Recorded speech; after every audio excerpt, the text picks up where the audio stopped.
It's 10:45, and I hate to be a pushy person, but we want to stay on schedule. And it's great that everybody's talking and conversing, because that's part of what's helpful. And if you noticed at the end of the last program, Larry and Jonathan had a lot of groupies up here asking them questions, and that's all part of the process. And when you pay your admission, that's what you get. We're now ready to switch in a little change of pace. The next 9 minutes and 40 seconds will be a video, and Ray Geist, who's one of our great administrative law judges, is going to fill you in, and we're actually going to have some work for you in the audience. And this case is kind of made up, but there's a lot of facts in it, and also it's a close call, so you're going to have to put your thinking caps on, and we'll see if you come up with the right answers. Ray, go ahead. Thank you, Mr. Casey, for the introduction. My name is Ray Geist. I'm one of the administrative law judges at the State Personnel Board of Review. I also serve as a administrative law judge for the State Employment Relations Board. And we're going to show you an acted out hearing, which is about 8 hours less in length than an average hearing. But hearings are important because we have this idea of civil service, that civil servants should be able to serve during times of good behavior and efficiency, and that they should be able to retain those positions apart from their political affiliation. And so we all know the story of politics and how high-level folks are appointed, and they're usually appointed for characteristics like loyalty, or they might have come from the campaign of someone who won. But the general bureaucracy, or the classified civil service, is made up of folks who, irrespective of elected officials, serve out and serve the public, and they do so on the basis of their technical skill, not who they supported or who they donated to or what their political ideology is. That system set up a due process standard, so that before we can take away the employment of a civil servant who's classified, there has to be cause. We have to show, as HR folks, for example, that there was a failure of good behavior or inefficiency. And so that's what we call depriving the public employee of their property interest for cause.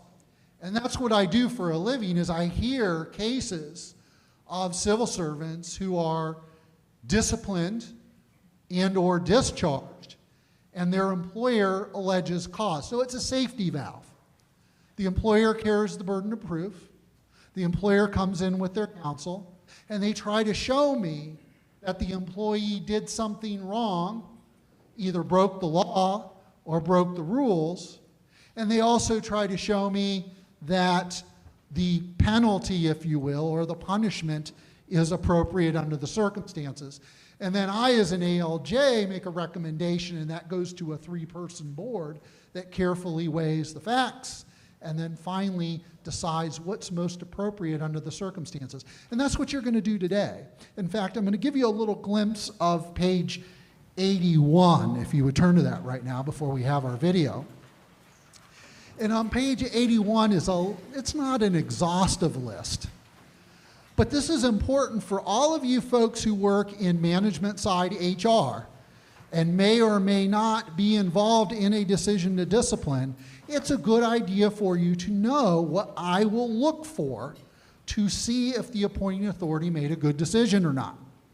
And if you work for the labor side and you happen, I know this isn't strictly a conference where we are dealing with collective bargaining agreements, we're dealing with usually the middle management class, folks who are not in a union, but they are protected from arbitrary discharge.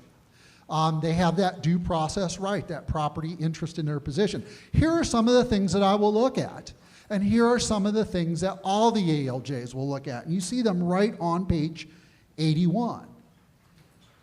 And so those are the things that you're going to work with in groups today to make a decision about whether the person who is charged with a work rule violation in this video should be discharged, should receive a lesser discipline, or should be reinstated to their position without discipline.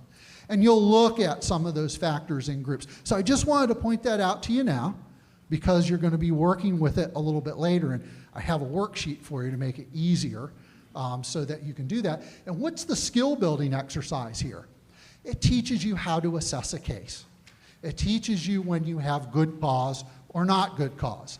And even if you sometimes, gosh, I hope not, but have to be one of the people who appear before me and have to defend your conduct, you will have a better idea of what just a good cause looks like, or violation of RC 124.34, which is the statute that sets forth the basic requirements that a public employee needs to observe in order to hold their position.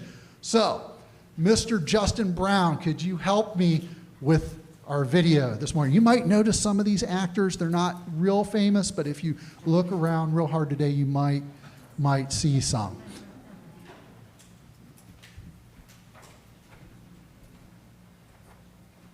Good morning. This is Administrative Law Judge Rory Callahan. This is the case of Trilata Sapp versus the Commission on Regulatory Initiatives and New Government Meetings, aka Sapp versus Cringe.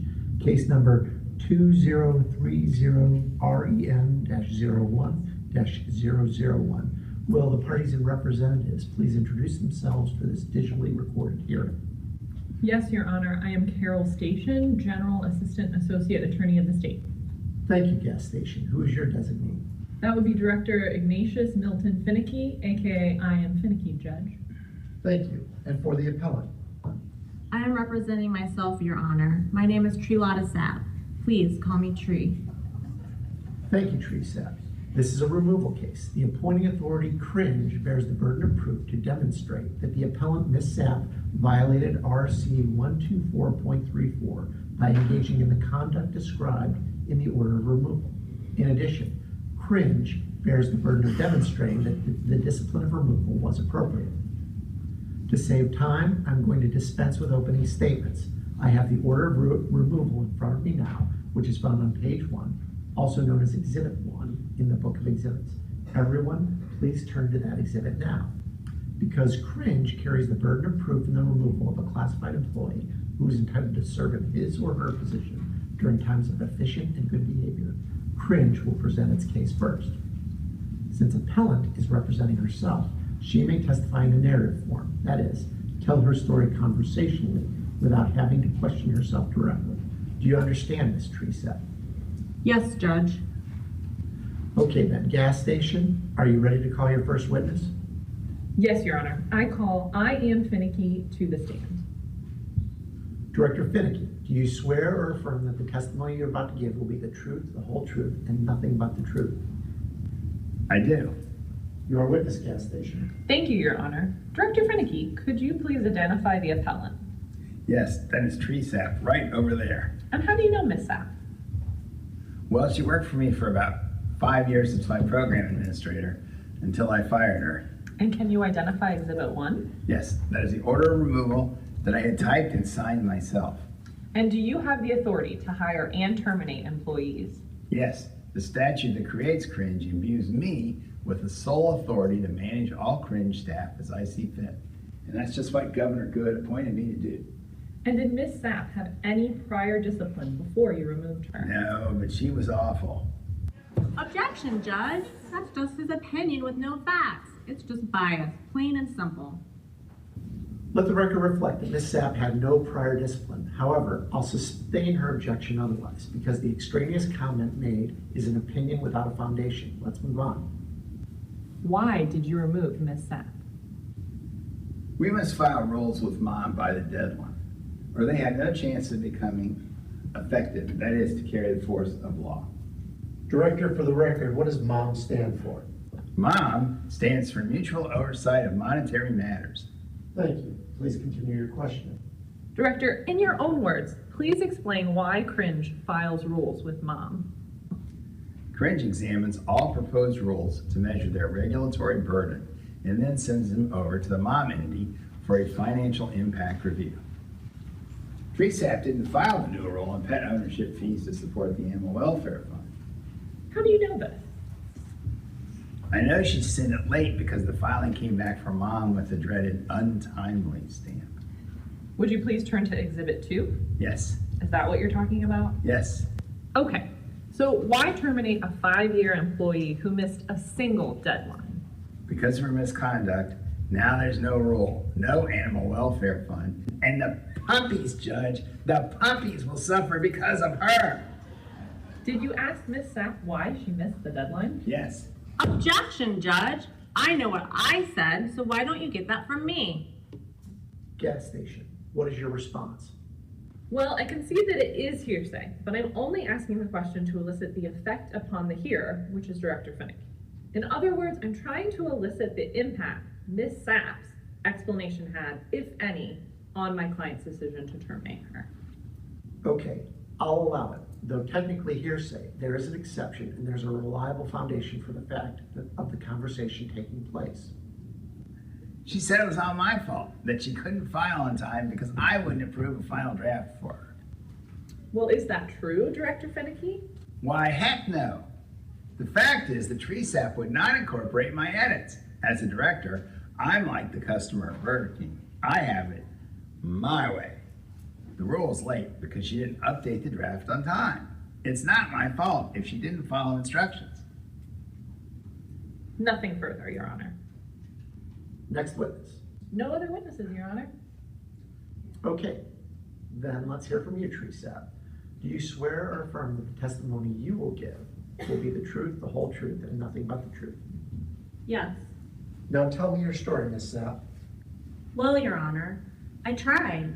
I could not get the final draft to Mom on time because Director Finnick wouldn't okay a final draft. He kept changing the vocabulary and the rule every time another special interest group called and complained about terminology.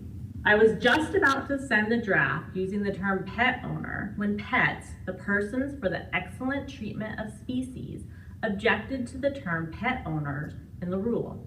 They wanted us to use the term critter caretaker, which does not imply that humans own animals.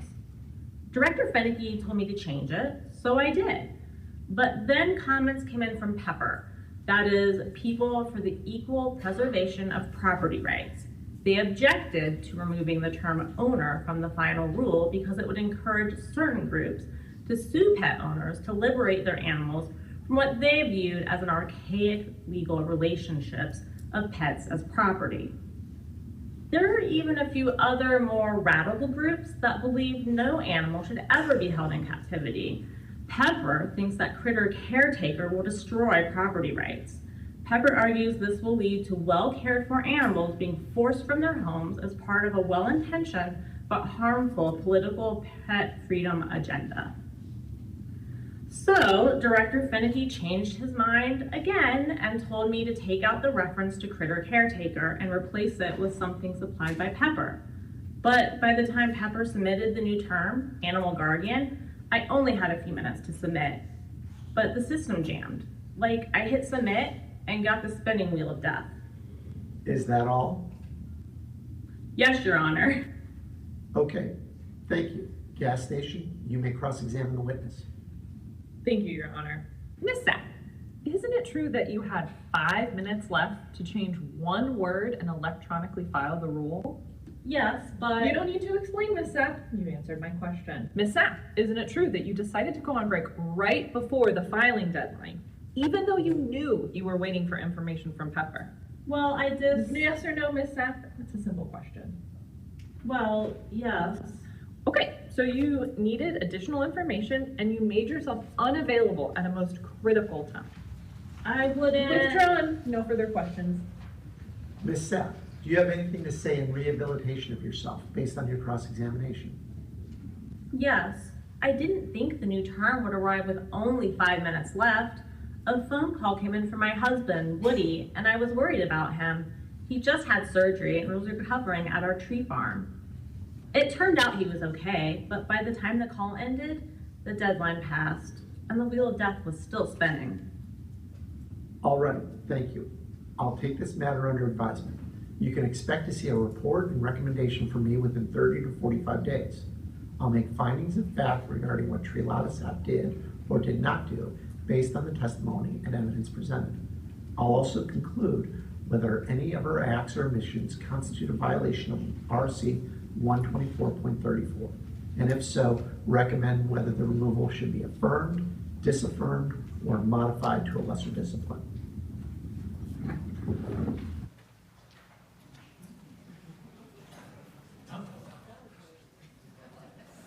All right, I want to thank my colleagues at the SBBR Actors Guild, also known as SAG, for their fine performances, and thank you for not striking on me during the middle of the production of this event. So we could be here today and you could figure out whether TRESAP should be terminated or not. So TRESAP did perfect her appeal to the State Personnel Board of Review, and on page 82, there's a little worksheet for you all. I'd like you to work in your group at your table today. And I notice a lot of you were following along with the script during the movie, which is fine. Hopefully you can remember some of those facts or details, but you can refer back to it. But you're going to do three things as a judge. Number one, does the order of removal, which you'll find, I think, on page 80,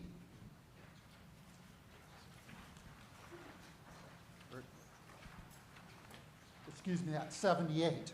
Page 78, that's the order of removal. So as judges, and just figure yourself to be a panel of judges who will come up with a majority decision, that order is supposedly what TRESAP was fired for. So the first question is, did it happen? Is what's listed in the order factually correct? And then number two, if it is, if she didn't file the rule on time, does that constitute a violation of Cringe's work rules? Or does it constitute a violation of RC, Revised Code 124.34? So those are your first two questions as judges. Then your third question is, if you decide that the facts are supported and you decide that there is a rule violation, what is the appropriate discipline under the circumstances? And that's where our board, which Terry Casey chairs, does a lot of. They weigh aggravating factors and mitigating factors. And those aggravating factors and mitigating factors are listed on page 82. So that if you decide in your group, which I do want you to do, eventually, the aggravating and mitigating factors are listed on page 81. That's a decision resource page. So you can take a minute and read those to yourself. And then on page 82, I will ask each one of your tables, to kind of elect a writer or scrivener, if you will, and record your decision. Is removal necessary or proper? Take a vote, because you're a big board. That's what you are. And then once you take your vote, do you vote to affirm? In other words, you sustain the removal? Do you vote to modify? In other words, modify downward the discipline of removal to something else, like a suspension? Or do you disaffirm the order altogether? And then you're going to supply your aggravating and mitigating factors. What led you to that decision to modify if you did? Or what led you to that decision to affirm if you did? And just apply your reasoning. After we do this for a little while, by the way, I'll be around. I'll kind of be coming around answering some questions if you have any questions to help you with your deliberations, because that's what I do. And then when you're done, we'll have a discussion and we'll kind of rate and see how many people did what, how many boards did what. Yes, ma'am. 78? Let me check that. The question is 78 supposed to be blank? Oh, no. Well, gosh darn it. Okay. All right, let me give you the order. The blank order is a mistake. Okay, everybody get ready to write down the order. Okay. Right.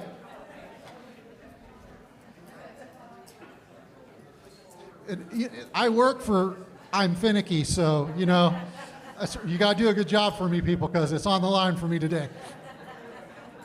Okay, here's the order. You're removed from your position. Specifically, You did not file the rule in time. This is a failure of good behavior. You did not file the rule in time. That's under the specifically. You did not file the rule in time. That is a failure of good behavior. You're removed from your position. Okay, now you have your order. You have your testimonial evidence. Get to work, boards.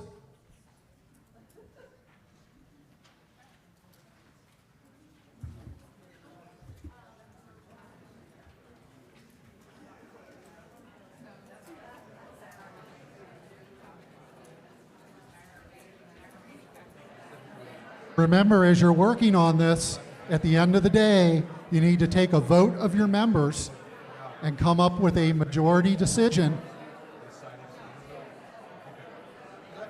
and justify it.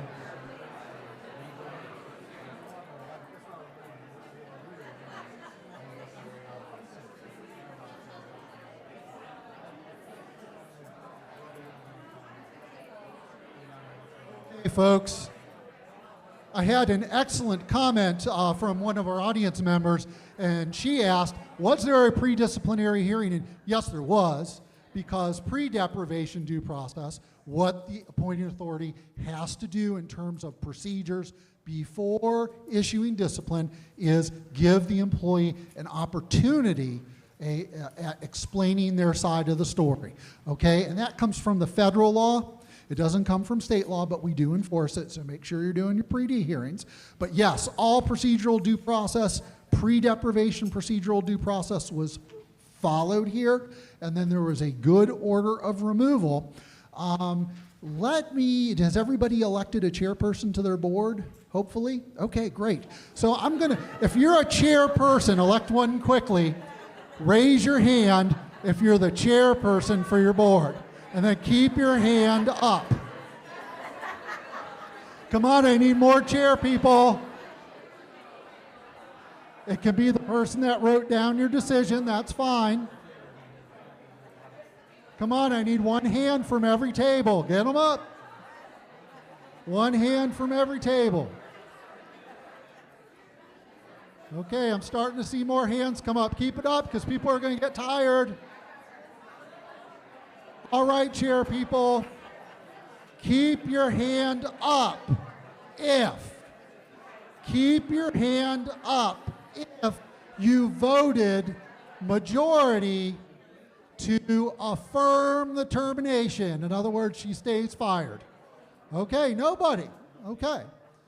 Now, put your hand up, chairperson, if as a board, your majority voted to disaffirm the order completely and return TRESAP to work with no discipline.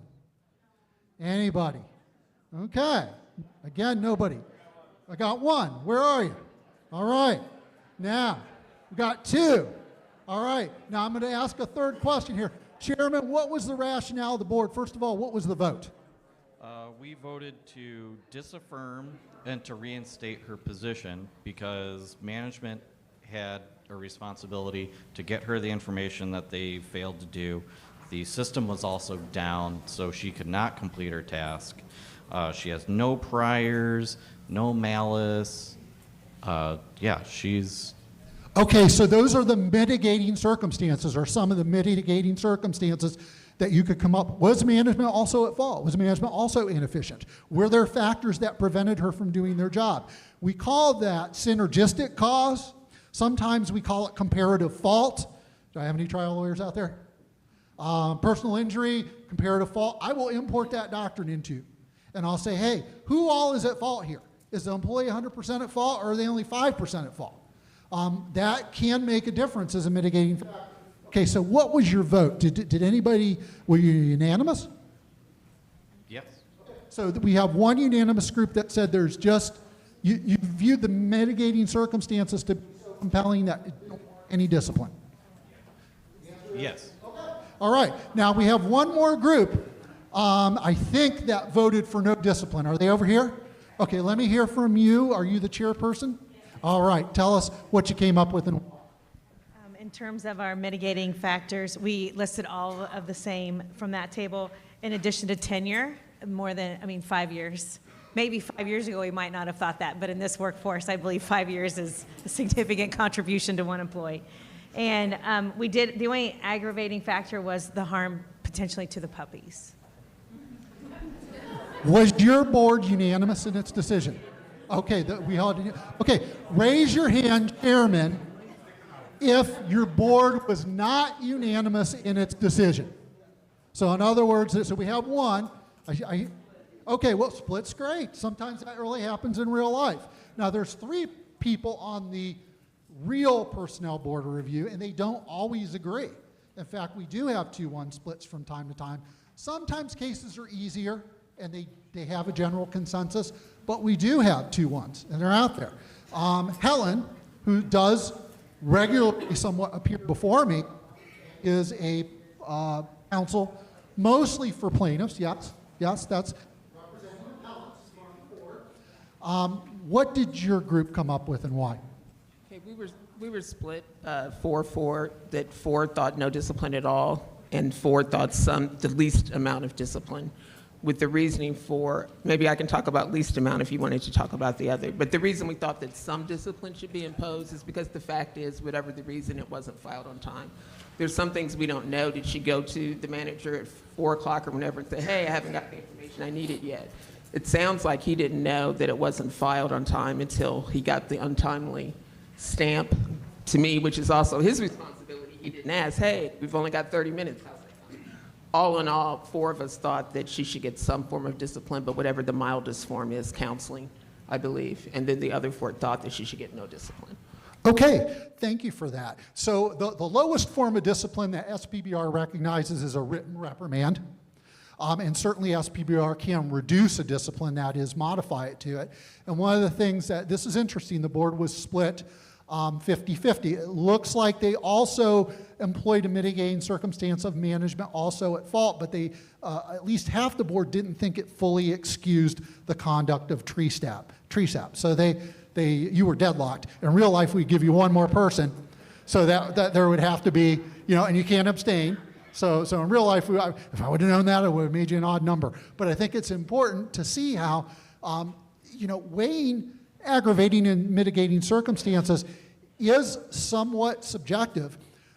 The property right is that the employee gets to have a decision from an independent authority that doesn't have any connection to the appointing authority, and that those 3 people decide what is the most appropriate under the circumstance. That's the right. You're not guaranteed a specific outcome. It can change depending on who's on that board, just like not all judges are the same. But it is important to stress that these folks are independent, they have a background in this, and they try their best to sort through aggravating and mitigating circumstances. Now, folks, you might not have known this, but you could modify the discipline to whatever you saw fit as a board. I have a question over here, which I'm going to get to, ma'am.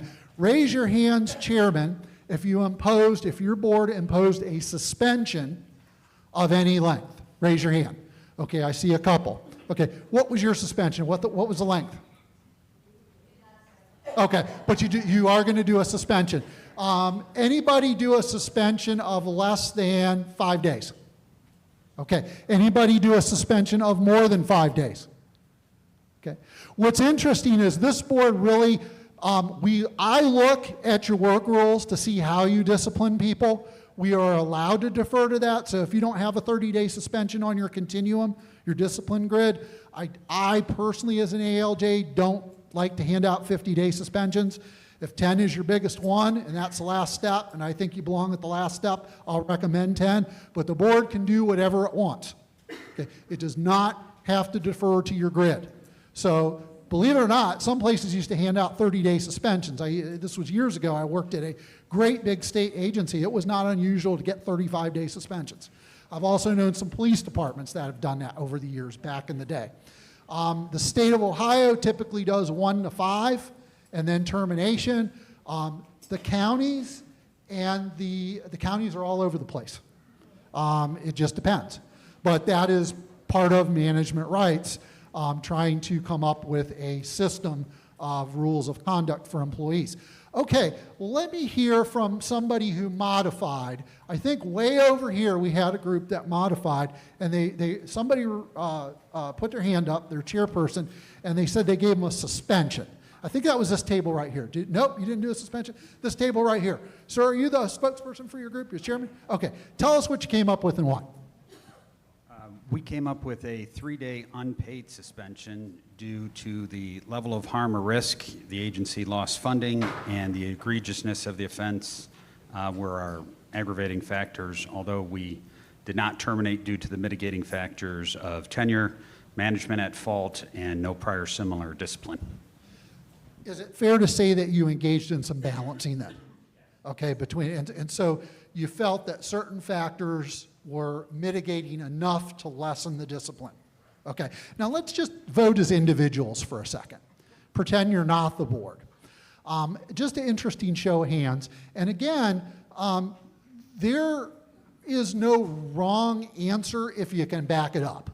Okay, and that's the key here, is that the decision has to be based in the evidence that you heard, and it has to be based on the rule of reason. Okay, so in other words, if we take an extreme example where there's a workplace violence episode where someone is actually commits a felony in the workplace, and you come back with a written reprimand, that might be a little tough to justify. Okay, so there is standards, the rule of reason, and basing the decision of whether A, it happened or not, and B, when you figure that out, was that a problem? Was that a violation of the rule? So let me just individually, how many of you would have modified the discipline, that is, give her something less than removal? Let me see a show of hands. Okay. All right. Now, I want to hear my brave people here, because I want you to not that you're right, but I want to see how brave you are. Is there anybody in the room that would go ahead and just sustain the termination? 5-year employee. Okay, we got one. Okay.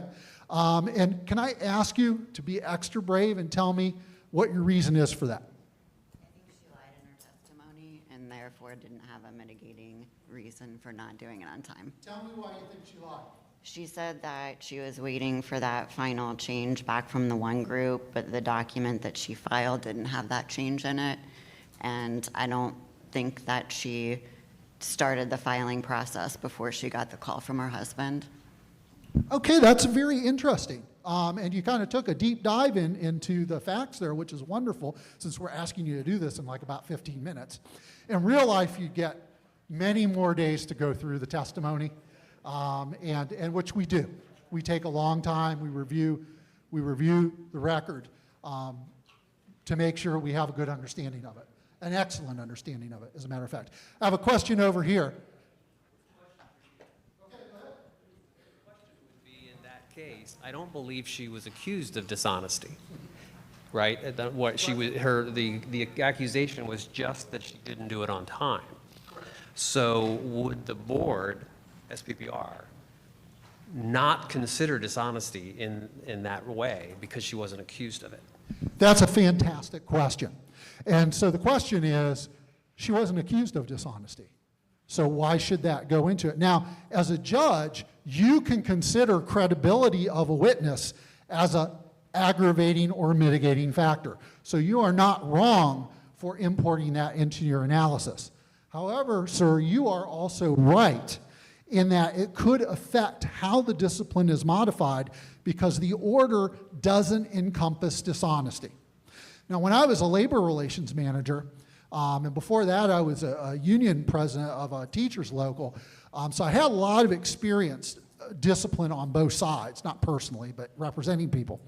And one of the things I would look at as a manager is dishonesty is hard to prove.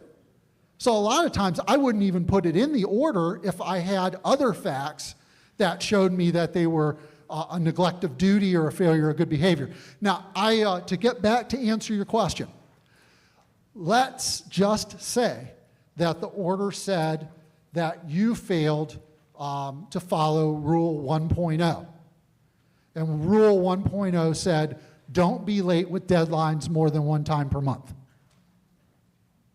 Okay. Well, if it turns out this is your first time in a year, I would throw it out. So I'm going to hold you to your rule. If you choose to discipline someone for violation of your county work rule or your state work rule, I'm going to read that rule and I'm going to accord it plain meaning. And I'm not going to guess about it. If you discipline based on RC 124.34, which is that long phrase that says that you can lose your job from anything from discourteous treatment of the public to drunkenness to failure of good behavior. What's failure of good behavior? And by the way, I threw a wrench in your deliberations. If you look up here, the original board rule was, the original order was supposed to say, you do not file Buckeye Administrative Rule BAR 999988-199 non-livestock animal welfare registration fund with mom by the deadline. This prevented the rule from going into effect. This constitutes unsatisfactory performance and neglect of duty. Those two items at the end, they're both in RC 124.34. So that is a basis for discipline, unsatisfactory performance and neglect of duty. Now, I told you failure of good behavior. Now, these are, in general, kind of flexible concepts. They're not super precise in the case law. But I want to ask you this question. How is missing the deadline bad behavior? Is it bad behavior? Is it what we think of? Does anyone want to comment to that? Does that affect the outcome of the case for you? No volunteers. I have two people that want to talk. Thank you. Thank you. Mr. Finicky's back there. He's watching me. So, kind of a separate one. So what if you have an employee who it's their job to submit a grant and their whole position is funded by that grant? If it goes away and you need to fire them, if the manager is also at fault and should have seen this and kind of helped them along the way, does your board look at it like you have to have done something to the manager too to let that person go? Do you know what I mean? okay, great questions, and I'm going to get next, ma'am. But okay, so number one, that would not be a termination of cause. That would be a layoff or an abolishment of a position for economic reasons. They could. It depends. So the bottom line is the reason that you're getting rid of the employee counts. If it's not for cause, if it's not under 124.34, then it has to be for one of the three reasons in the code that you can lay people off. And that would be abolishment of position due to loss of funding. Okay? Doesn't matter. Yeah, no. Economic layoffs are just what they are. She's talking about bumping down through the series. They are not based on performance. That's just the way the code is written. Now, she also said that her manager in this case, hypothetically, was also at fault. We only review people who have been disciplined. If the appointing authority chooses not to discipline someone, we don't get involved in that. But I will tell you, if they're the same classification of plumber 3, and you fired one plumber 3 for not getting the right fitting at Lowe's one time, and the rest of the plumbers never have their parts available and they don't get anything, we call that disparate treatment, and we'll adjust that person's discipline down for that. I got another comment or question over here. Ma'am, go ahead. Just a comment. When we do our 4055s, we do quote the 124.34, but we also quote that it's a violation of workplace policy. And then we list the violation that they happen. So it's very clear that it may not be listed specifically in 124.34, but it is a violation. I like you. Yes, it's good. You wouldn't believe the number of orders that get disaffirmed because they're so ambiguous that we can't tell what the person did, or they just don't fit. So there's an art to these. I wrote a lot of them over the years before I became a judge. But you don't want to include the kitchen sink. You don't need to recite the entire chapter 124.34, because obviously they probably weren't drunk at the time that they neglected their duty, at least hopefully not. So you don't need to recite all that. But if there is a specific work rule that you feel they violated, or you can show that, you put it in there, because that's what you're going to be held to. We got a question over here. Love questions. Keep them coming. Specifically related to your bad behavior comment, I think bad behavior has a component of intent to it. was the phone call from her husband part of a bad behavior case that she intended to not do her job? Would be somewhat of a mitigating question we would ask in our office. I think that's very reasonable. There are limits to what can be considered bad behavior. He says, I want a showing of intent. There has to be some intentionality, whether it be a spirit of recklessness or malevolence. I think that's fair. Now, when I do failure of good behavior cases, I go first to the Black's Law definition dictionary because it's an old term from civil service, and then I look at that. I do analyze those similarly. So as management, you want to be a little bit careful. Now, I did that to you today. I told you it was failure of good behavior. Originally it was neglect of duty, which is probably more fitting. But it gave us an opportunity to have that comment, which is, yeah, failure of good behavior might be a little bit different than neglect, because neglect can just be negligence. But good behavior versus bad behavior, that usually implies some moral precept to it as well. Okay, got another comment over here. Go ahead, sir.